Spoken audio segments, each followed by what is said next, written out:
The air in Louisiana in 1858 was a thick, living presence, heavy with the smell of wet soil, rotting leaves, and the sickly sweetness of sugarcane. It clung to the skin and slipped into every part of daily life, and many times it carried secrets. But no secret was as deeply disturbing, as completely wrong, as the one uncovered beneath the grand but slowly fading beauty of Bellich's plantation. Imagine for a moment a child, not a ghost, not a fading memory, but a real breathing human being, found not in a field and not walking along a road, but in the choking darkness beneath the very floorboards of a wide antebellum home, alone. For how long? No one knew. What did she eat? What did she drink?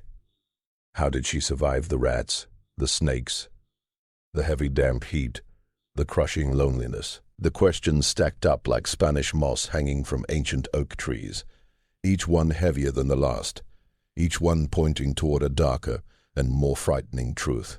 This was not a story of a child lost in the forest or a runaway hiding in a barn. This was a child who had, by some impossible way, made a shelter in the forgotten space between the earth and the wooden foundation of a house filled with people who claimed they knew every soul living on their vast land. And the most chilling question of all, why had no one reported her missing? Why had no one looked for her? The very thought of it, a small, silent life existing in the unseen darkness beneath their feet, was enough to chill the blood and make the grand halls feel like empty tombs. It was a discovery that would undo more than a mystery. It would tear apart the very beliefs the Vogland family held about their world and about themselves. It proved that sometimes the deepest horrors are not the ones that scream loudly, but the ones that simply exist in the quiet, forgotten corners of human neglect. Before we continue into what happened at Belch's plantation, leave a comment below and tell us where you are listening from. And if you are new here, subscribe and press the bell. We share new stories every week, and you will not want to miss what is coming next. Now, let us return to Louisiana. 1858. Belch Plantation was not just a group of buildings. It was an empire cut out of the rich, yet unforgiving soil of Louisiana. Located on the western bank of the great Mississippi River, about 40 miles south of Baton Rouge, its wide fields of sugarcane stretched for miles, a green, whispering ocean under the harsh summer sun. The main house, a large two-story structure with broad verandas and tall white columns, had once been the height of French Creole grace. By 1858, the quiet decay had started to show, a bit of peeling paint, a slight lean to a shutter, a constant damp feeling in the air that even strong river breezes could not fully clear away. The thick smell of molasses from the nearby sugar mill, mixed with the earthy scent of the river and the faint metallic hint of the cane fields, creating a heavy and almost intoxicating perfume that defined Belch's. Armand Vlan, the master of Belch's, was a man in his early 50s,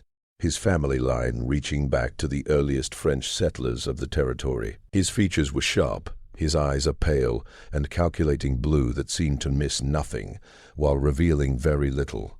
He moved with quiet and almost predatory control, his thoughts always busy with ledgers, crop totals, and the harsh mathematics of his enterprise. He was respected in the parish, a man of order and tradition, his word as firm as the cypress beams of his house.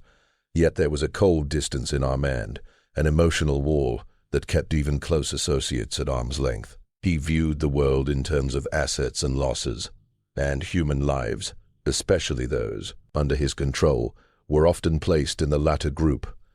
His wife, Adelaide Vauclin, a woman in her late 40s, was very different. Born into a well-known family in South Carolina, she had been raised with gentle manners, educated in books and music, and filled with a quiet and delicate faith. The wealth of Belch's, the vast size of its operations, and the cruelty of the system it depended on, had always made her uneasy. Her days were spent managing the house, directing the domestic staff, and caring for her small and carefully tended rose garden, a bright splash of color against the dull greens and browns of the plantation. She carried deep and unspoken worries, her discomfort showing in her pale expression and her habit of retreating into silent thought. She longed for another life, another time, but the forces around her were too strong to resist. Nettie, an enslaved woman in her early 30s, moved through the grand house with quiet and almost invisible skill. Her skin was the shade of dark earth, her eyes sharp and observant, missing nothing that happened inside the Vauquelin household. She served as Armand's personal attendant and Adelaide's most trusted domestic, a role that gave her a rare but risky point of view. She understood the rhythms of the house, the silent tensions and the small changes in mood that warned of trouble. Nettie was a woman of steady strength. Her observations were sharp, and when asked for advice, she spoke with wisdom shaped by survival. She was trusted, yes, but in that world, trust was fragile, always limited, always shadowed by the threat of sudden power. Beyond the main house, stretching into the bright heat, were the quarters of the enslaved community. Hundreds of people worked in the cane fields, their lives ruled by sunrise and sunset, the needs of the crop and the wishes of their masters. It was a world inside another world, a stry, long, and living culture built in hardship, with its own language, customs, and hidden knowledge, passed down through generations. Whispers traveled faster than horses, and secrets were protected with fierce loyalty. Deputy Sheriff Tabado, a man in his 40s with a constantly tired look, was the local authority. He was not openly cruel, but he was a man of his era, firmly committed to keeping the existing order. His practical nature often slipped into indifference, and his investigations rarely went beyond surface questions. If they threatened the balance of power in the parish, he preferred quiet solutions, even if that meant ignoring painful truths. Reverend Fenn, a traveling Methodist preacher in his 60s, was a familiar though somewhat unusual presence at Belishaz. He visited every few months, holding services for both the Vauquelin family and the enslaved community. His sermons mixed fierce warnings with gentle and compassionate guidance. He was a man of true faith, his eyes often holding a sadness that showed his deep understanding of human suffering. He noticed more than most, and his quiet remarks carried a weight others often overlooked. 4 months before the strange discovery, a young girl named Celeste, an enslaved child, about 7 or 8 years old, had disappeared from Belchers. Her vanishing was handled with a shocking lack of urgency. Armand simply recorded it in his ledger as a loss, a small inconvenience in his greater operation. Adelaide offered a brief worry and a soft prayer, but the demands of her life quickly pushed aside the memory of a child she barely knew. Among the enslaved community, however, Celeste's absence was a deep wound. Rumors spread. Sold south, some whispered, a common fate for children whose parents were seen as troublesome, or whose labor was no longer useful. Others feared a darker end, a quiet disappearance into the wide and uncaring land. But no real search was made. No official report was filed beyond Armand's ledger entry. Celeste had simply faded away, swallowed by the endless hunger of the plantation system, leaving behind only a lingering unease, a shadow stretching across the bright fields of Belchas. Then the sounds began, faint at first, easy to dismiss as rats moving or old wood settling, but slowly they grew stronger and more steady until they could not be ignored. A steady scratching, a soft and almost tuneful hum rising from the earth beneath the house. It was a sound that threatened to break the fragile peace of Belishaz and uncover a truth far more terrifying than anyone had imagined. The sound started quietly, a soft and almost unnoticed scratching that Nettie first heard while polishing silver in the dining room. It was steady and persistent, like small claws dragging across wood, or a tiny creature digging. At first, she dismissed it, thinking it was part of the usual night sounds of an old house. Rats in the walls, wind shaking loose shutters, beams creaking with age. But as days turned into a week, the scratching became clearer and more intentional. It was no longer random. It followed a pattern, a soft rhythm, sometimes joined by a faint and high humming sound, like a child's lullaby, muffled behind thick walls. Nettie mentioned it to Adelaide, keeping her tone calm. "Mistress, there is a strange sound under the house near the dining room. I have been hearing it for several days." Adelaide, busy with a dying rosebush, waved her hand lightly. "It is likely field mice, Nettie. The heat drives them inside. Ask one of the boys to set traps." Armand, when told, only grunted, his eyes fixed on numbers in his ledger. "Nonsense. The foundation is strong.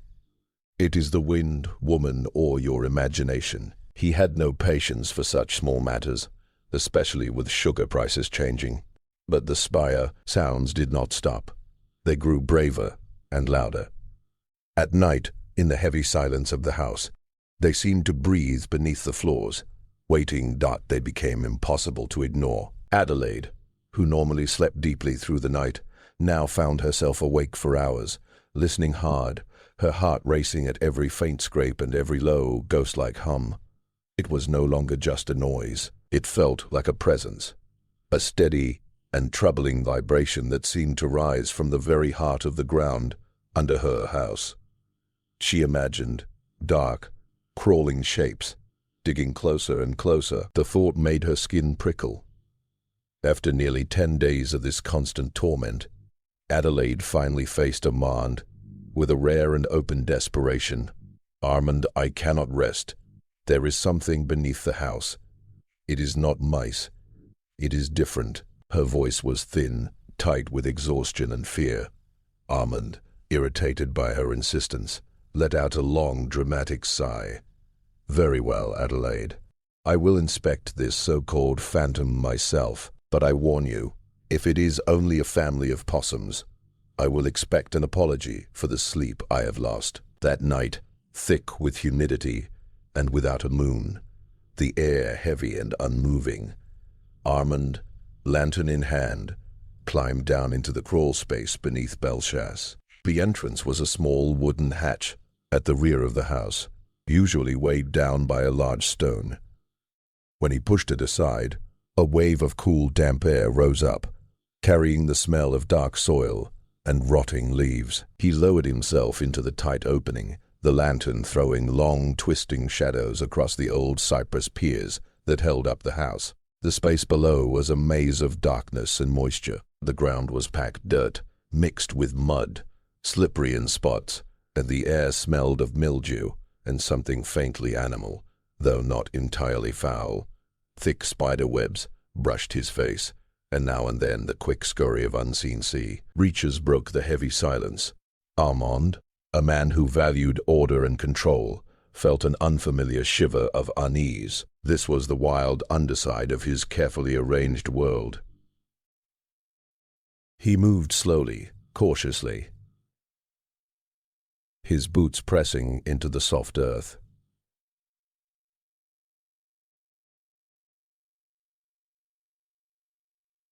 The lantern beam sliced through the gloom, lighting roots that twisted like old serpents, and the rough, unfinished bottoms of the floorboards above. He reached the place directly beneath the dining room, where the strange sounds had seemed strongest. He stopped, holding his breath. Then he heard it, not scratching, not humming, a faint, nearly hidden thump, thump, thump, thump, thump, thump, like a tiny muffled heartbeat. It came from just under the boards, only a few feet away. He lifted the lantern higher, the light cutting into the deepest shadow, and there, curled inside a shallow hollow in the earth, between two wide cypress piers, was a child. She was small, impossibly small, her body drawn tight into itself, knees pressed to her chest. Her hair was a dark, tangled mass, heavy with mud and dust, hiding much of her face. Her skin, pale brown beneath the dirt, had a thin, almost translucent look, as if true sunlight had not touched it in months. Her clothing was little more than rags of coarse homespun cotton. When the lantern light reached her, she slowly uncurled and raised her head. Two enormous dark eyes, wide and steady, locked onto Armand's face. They showed no fear, no surprise, no recognition. Only a deep, ancient stillness, catching the lantern glow like polished stone. Around her in the hollow lay a few crude belongings: a chipped clay cup half buried in dirt, a torn piece of faded cloth with a faint pattern still visible, and clutched in her small dirt-covered hand, a tiny wooden bird carefully carved, its wings spread as if frozen in flight. She did not cry. She did not move away. She simply sat there, silent and unmoving. Her archive fixed on Armand, a living mystery in the choking darkness beneath Belchas. The silence stretched thick and heavy, broken only by the loud pounding of his own heart. He had expected rats, perhaps a stray dog. Instead, he had found something far more unsettling: a child living alone in darkness beneath his own home, a quiet sign of a truth he did not yet understand. The morning after the discovery came with harsh, unforgiving heat, yet the air inside Belchas felt colder than midwinter. The child, still silent, was brought inside, her small dirt-stained body sharply out of place among polished mahogany and shining brass. Nettie, her face carefully controlled, gently washed her, revealing skin the shade of warm honey, marked with light scratches and insect bites. Her hair, once matted, now framed her thin, delicate face in a soft, dark cloud. Her eyes remained enormous and deep, seeming to swallow light rather than reflect it. Adelaide gasped when she saw the child clearly in daylight, her hand rising to her mouth. The girl was clearly underfed, limbs narrow, belly slightly swollen, but it was her eyes that disturbed Adelaide most.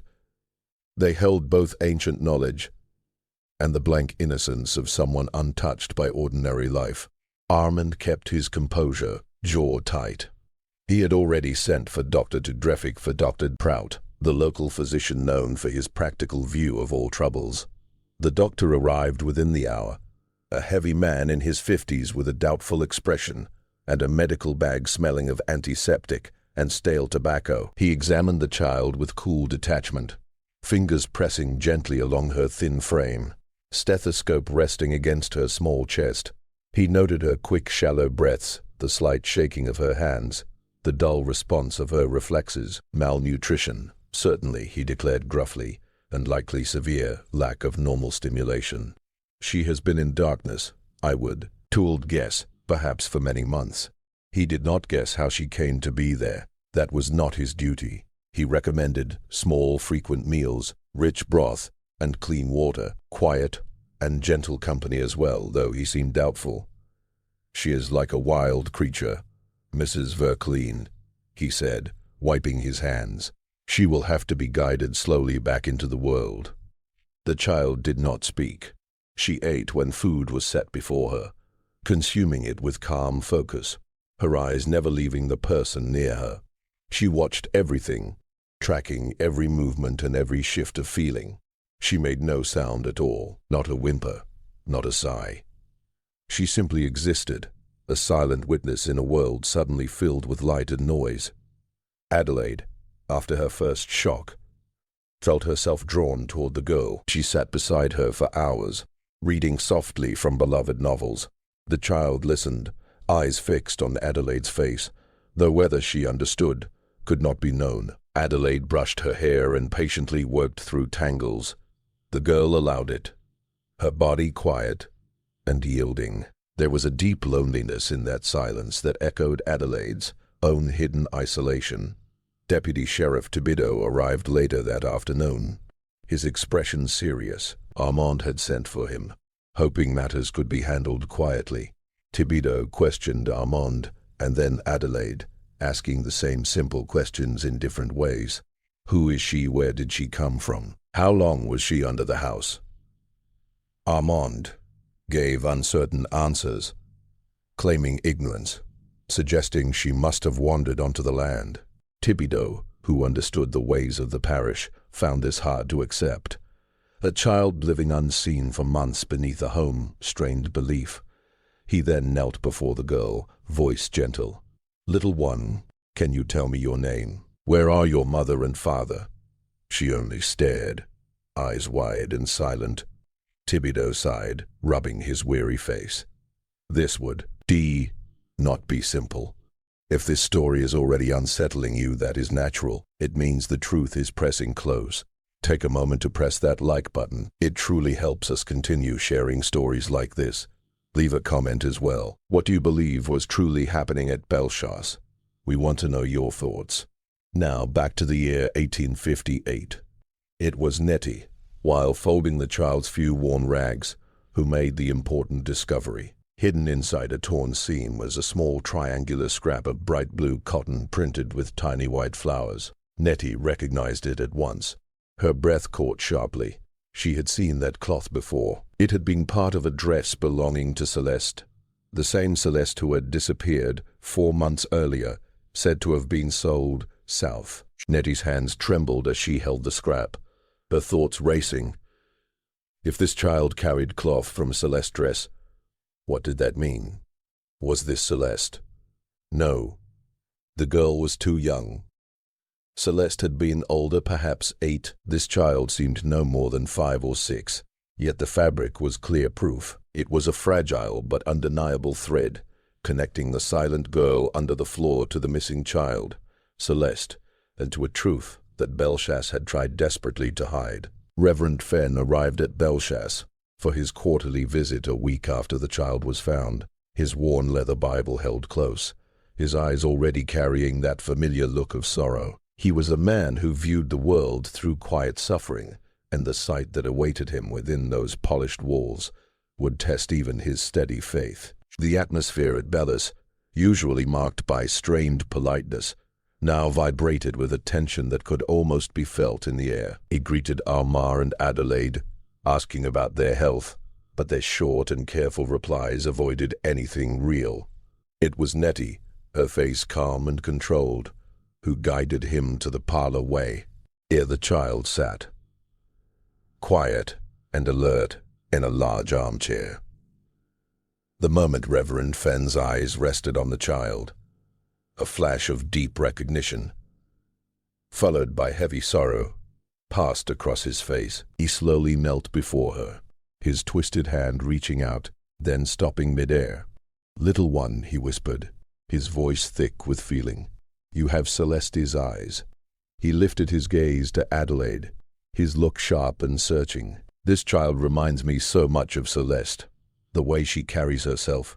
The silence, flustered and uneasy, described how the child had been found, leaving out, of course, the piece of fabric. Reverend Fenn listened carefully, his face growing more serious with every word. He had known Celeste well. Unlike many others, he had looked beyond her position and seen a sharp and questioning mind. In secret, during his visits, he had taught her to read and write, using passages from the Bible as their first lessons. Celeste had learned quickly, her small fingers tracing letters with eager focus, her mind taking in knowledge like dry earth soaking up rain. She had been a bright and curious light in a world that tried to put out such lights. From the broken stories of Nettie and others among the enslaved people, a clearer yet more troubling image of Celeste began to form. Celeste had been a child with unusual awareness. She had a talent for noticing details, for connecting scattered observations. She spent much of her time inside the main house, running errands, helping Nettie, and often simply watching. She showed a strong interest in the papers Armand Vauquelin kept in his study. She often saw him bent over ledgers, his brow tight with thought, his pen scratching firmly across the pages. Nettie remembered Celeste asking once, "Nettie, why does Master Armand write so many numbers? And why do some of the numbers not match the people?" Nettie had quickly brushed off tea. He questioned, warning her not to worry about Master's affairs, a warning shaped by fear. But Celeste, it seemed, had not truly listened. She had started asking more questions, soft and innocent sounding, yet dangerous.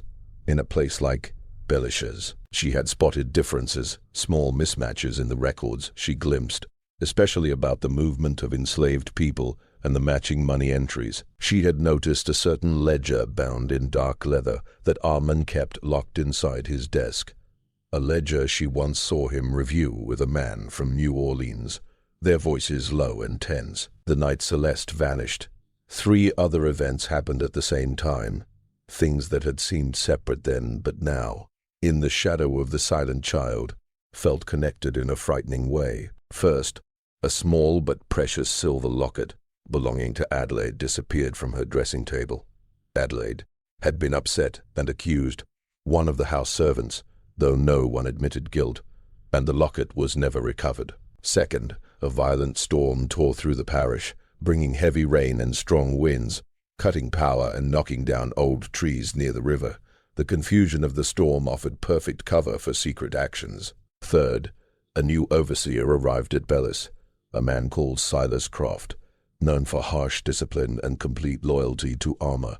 He replaced the former overseer, who had been more lenient and had been dismissed suddenly, without explanation. Together, a missing locket, a raging storm, and a ruthless new overseer no longer felt like simple coincidence.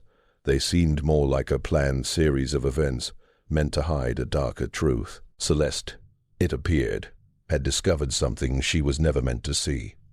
Something Armand Vauquelin was desperate to keep buried. And the silent child with Celeste's eyes and Celeste's fabric was living proof of that hidden secret. The arrival of T, he child, and the troubling meaning of Celeste's fabric cast a long, cold shadow over Belcher's. Adelaide, usually strict in her habits, found her daily routine disturbed, her thoughts fixed on the quiet girl who now stayed in a small room near the kitchen. The child, whom Adelaide had gently named Lily, a name that seemed to match her fragile and almost ghost-like presence, did not speak. Her dark eyes watched everything with unsettling focus. One hot afternoon, with Armand away in Baton Rouge on plantation business and the staff busy with endless work, Adelaide found herself alone in the wide, echoing silence of Belishaz. A strange pull drew her towards Armand's private study, a room she rarely entered, a guarded space filled with ledgers and documents that always felt forbidden. It represented Armand's cold and calculated world, a world she had always quietly avoided. But now a desperate growing curiosity, fed by the silent child and the memory of Celeste, pushed her forward. The study looked exactly as Armand had left it, perfectly arranged, the air heavy with the smell of old paper, leather, and pipe smoke. Shelves lined the walls, filled with books about farming, law, and trade. A large mahogany desk stood at the center, its surface clear except for a silver inkwell, a quill, and a neat stack of papers. Adelaide's heart pounded as she stepped closer, her fingers slightly shaking. She knew Armand kept his most important records in a locked drawer. She tried the top drawer first. Locked, then the second. Also locked. A wave of helplessness washed over her. How could she uncover anything? Then she noticed a small, decorated silver key, partly hidden beneath financial reports on a side table. Armand was usually so careful. Had he forgotten it, or had he simply missed it in a hurry? A chill moved down her back. It felt less like a mistake and more like a silent challenge. With a deep and shaky breath, Adelaide picked up the key. It felt cold and solid in her hand. She returned to the desk and slid open the third drawer with a soft click. Inside, among other papers, lay a single dark leather ledger.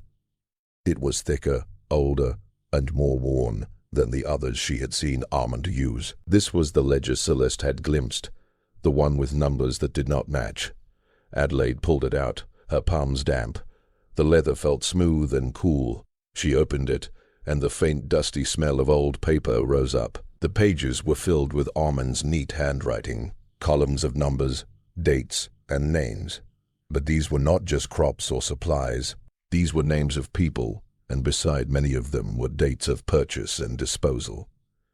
She read slowly, her breath tightening. There were entries of sales, transfers, purchases. But then she saw lines that froze her blood, names followed by dates, and instead of sale prices or new locations, short notes, lost to fever, runaway presumed dead, disappeared, no trace. Beneath these often a small financial correction, the quiet write-off. It was the horror of neat accounting. a system so normal that human lives and their sudden unexplained endings were recorded with the same calm detail as broken tools or failed crops. Her eyes stopped on one entry dated 4 months earlier. Celeste. Next to her name was not sold or transferred, but simply disappeared. No trace. Value. Adjusted. And beside it, a tiny hand-drawn bird, identical to the one the silent child held. Adelaide quickly flipped back. Under another disappeared name was the same small bird, and another, and another. It was not a mark of loss. With sickening clarity she understood. It was a sign of removal, an efficient way to erase a life from the books and from memory. The value-adjusted notes were not losses but profits, quiet gains from lives that simply vanished. At the very back of the ledger, she found something else, almost hidden. A small folded paper, not Armand's careful writing, but a child's rough drawing.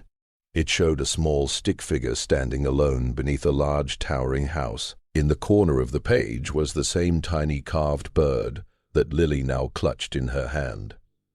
Adelaide did not take anything. She could not. Her hands shook too badly. She placed the drawing back, closed the ledger, and returned it to the drawer. She set the key back under the reports.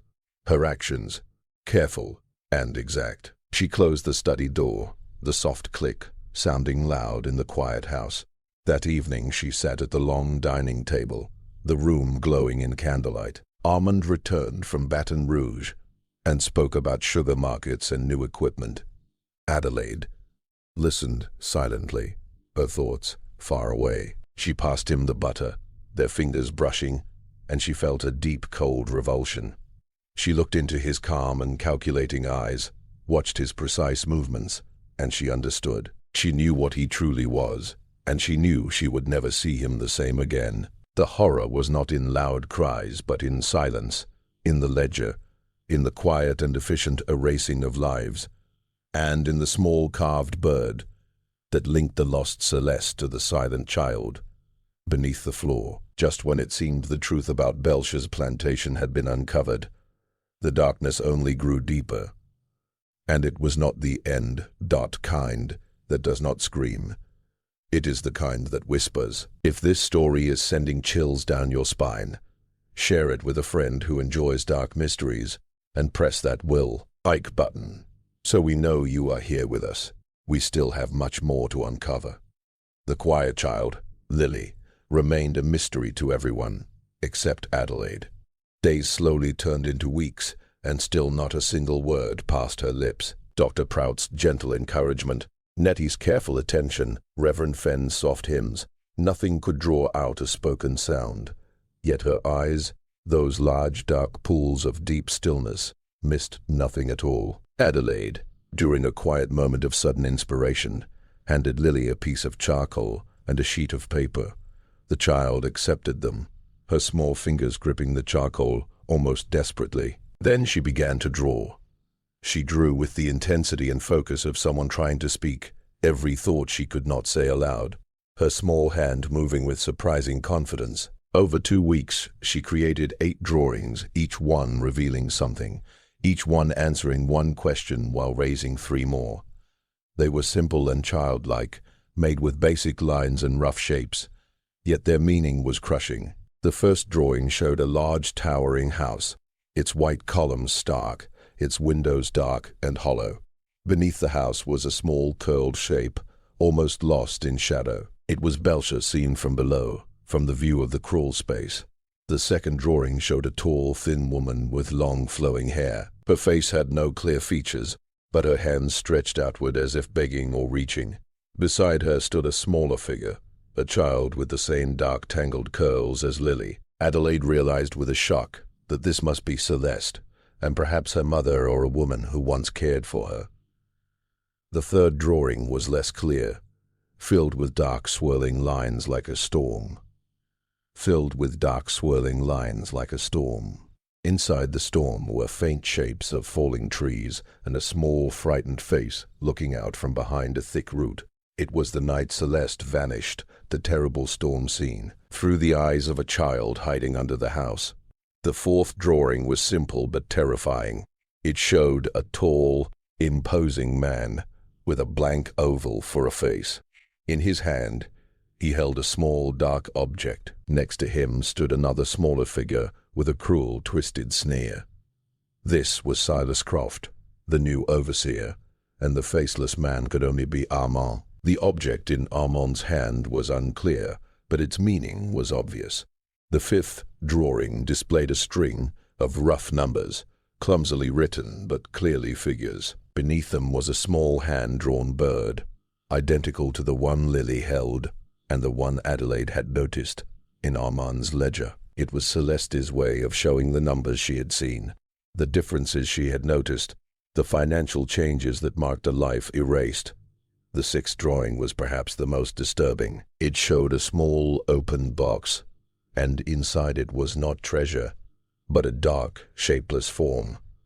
Above the box, a hand dropped something into it, and around it stood small, shadowy figures watching. It showed something hidden, something buried, something thrown away.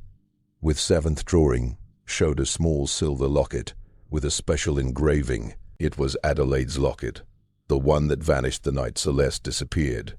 The child had seen it, had witnessed what happened, and now through her art, she was revealing the truth. The eighth and final drawing was harsh and direct.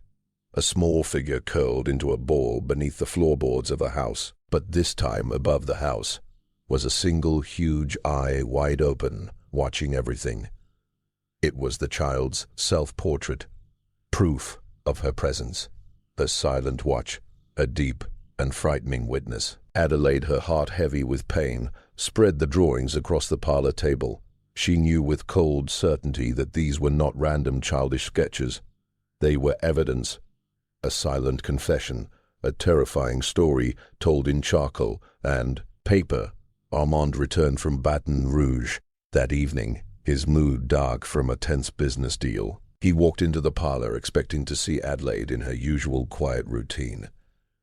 Instead, he found her standing over the table, pale and still, her eyes fixed on the drawings. He stepped closer, annoyed. "What is this, Adelaide?" "More of the child's foolish drawings." His words stopped as his eyes moved over the images. The house from below, the storm, the numbers, the locket, and finally the great watching eye. His face twisted into open rage. "Where did she learn this?" he shouted, his voice echoing through the silent house. "Who has been putting these lies into her mind?" Adelaide looked directly at him, her usually timid eyes now bright with steady strength. "She drew what she saw, Armand, what she witnessed, what you did." The argument that followed was fierce, a battle of wills that had been building quietly for years. Armand denied everything, his voice growing louder and more desperate as Adelaide calmly pointed to each drawing and explained its meaning. He called her mad and claimed she was influenced by plantation superstitions, but Adelaide did not waver. She knew, and he knew. She knew. The next day, Deputy Sheriff Thibodeau returned to Belcher's after receiving a short, urgent note from Armand. He found Armand pacing angrily, while Adelaide sat quietly with the drawings stacked beside her. Thibodeau listened to Armand's heated claims, then slowly examined each drawing. He recognized the locket. He recognized the rough image of Silas Croft, known for his cruelty. He understood the numbers and their meaning. The silence in the room grew heavy. Before Thibodeau could speak, a carriage rolled up the drive. Two serious men in dark suits stepped out. They had come from Baton Rouge, sent by Armand's powerful allies, who wanted to protect their interests and keep peace in the parish. Their presence was a warning. This issue would be handled quietly and without public scandal.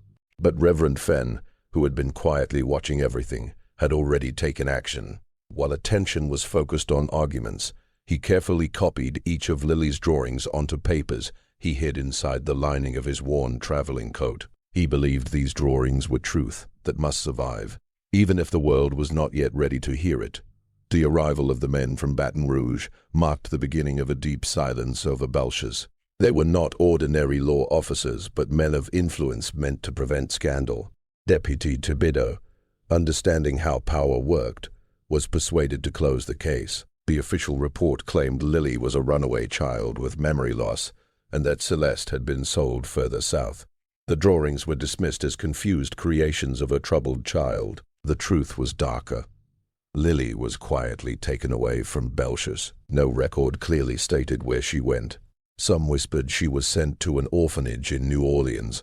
Others believed she was taken by a distant relative of Adelaide, far from Louisiana. What happened to her, whether she ever spoke again or found peace, became another unanswered question swallowed by time.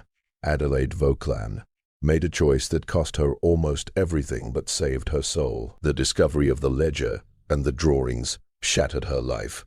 She could no longer remain in a house filled with secrets, beside a man she now saw as cruel. Within weeks of Lily's departure, Adelaide announced she was leaving Belcher's due to poor health and a need for spiritual rest.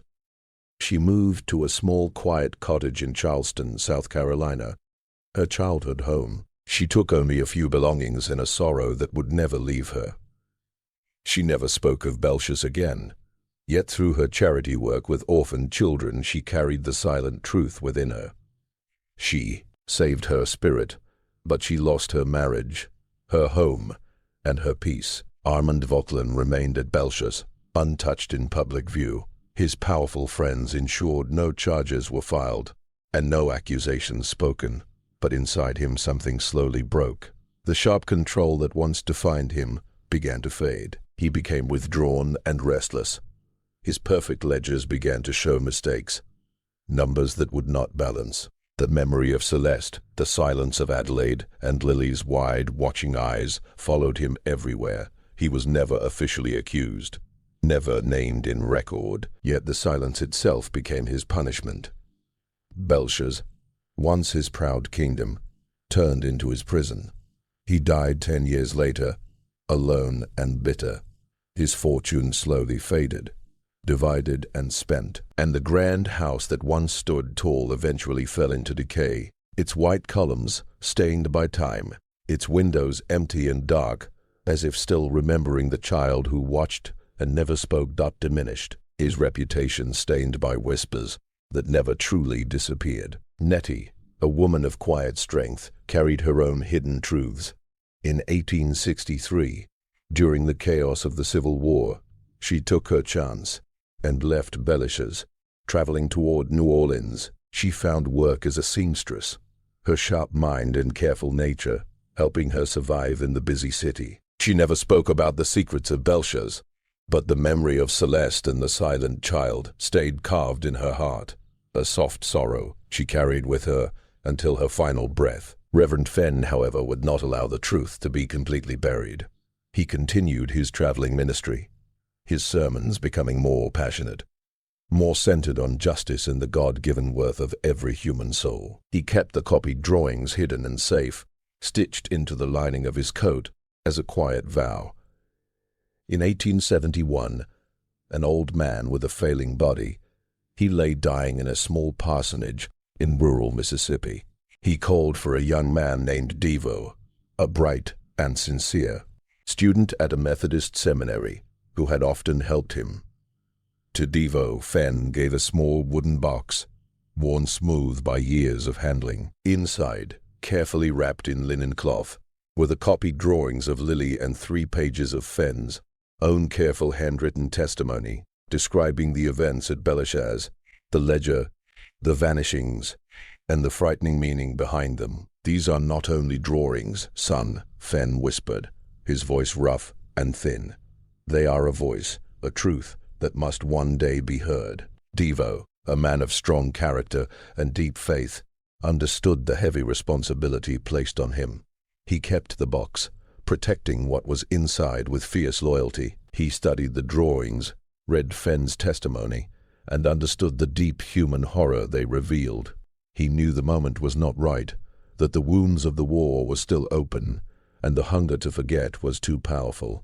But he believed, as Fenn believed, that truth, like water, always finds a path to the surface. He spent his life quietly standing for justice, for remembrance, for the voices that had been silenced, always keeping the box and its terrible contents secure. And Belish's itself, the grand house, once a sign of wealth and authority, slowly fell to the steady grip of the Louisiana wilderness. The sugarcane fields that were once carefully managed became wild and tangled, claimed again by nature. The verandas bent and sagged. The paint cracked and peeled. The tall columns began to break apart.